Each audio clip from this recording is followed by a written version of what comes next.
Well, usually Chinese ang nag-ooperate. Usually mainland Chinese ang nag-ooperate ng mga makina. At saka makina niya lahat na galing mainland China.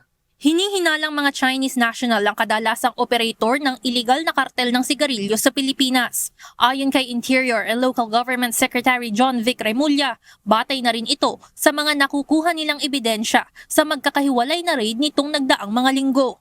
Sa mga nagdaang operasyon sa Pampanga, pawang made in China ang mga equipment na kanilang nakukumpiska. Habang galing naman umano sa Southeast Asia region ang tobacco content ng mga nasabat na produkto. Bukod pa rito ang 6 na naarestong Chinese nationals sa loob ng pabrika sa Mexico, Pampanga. Para kay SILG Remulla, bukod sa mga ito, maaaring sangkot rin ang ilan sa mga opisyal ng gobyerno na ang papel naman ay protektahan ang mga naturang operator.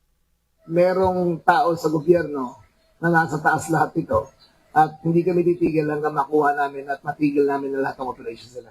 Anya, hahabulin na rin nila ang mga financiers, titingnan ang koneksyon sa isa't isa at sasampahan ng reklamo.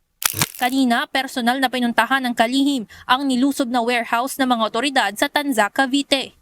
Ang nasabing pagawaan nagsimulang mag-operate noong nakaraang taon at tinatayang nasa 2 billion pesos ang production cost simula noong August 2025. Ayon kay Remulla, target nilang sunod na lusubin ang mga retailer ng mga iligal na sigarilyo sa mga palengke. Pakiusap ko sa lahat ng nasa palengke sa buong Pilipinas. Sa sunod na linggo ay magre-raid na kami.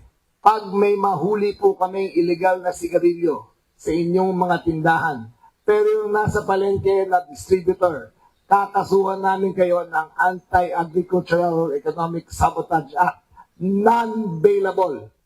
Payo niya sa retailers, ngayon pa lamang ay itapon na ang mga ibinebentang iligal na sigarilyo bago pa maabutan ng mga otoridad at makumpiska ang mga ito.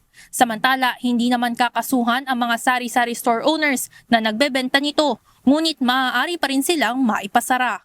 Pero pag mag-umpisa kami, hindi namin kayo titigilan. Ulit, sa mga sari-sari store, ipapasara lang namin yan. Pero pagdating sa mga distributors, manufacturers, non-bailable at to the full extent of the law, didiinan talaga namin sila.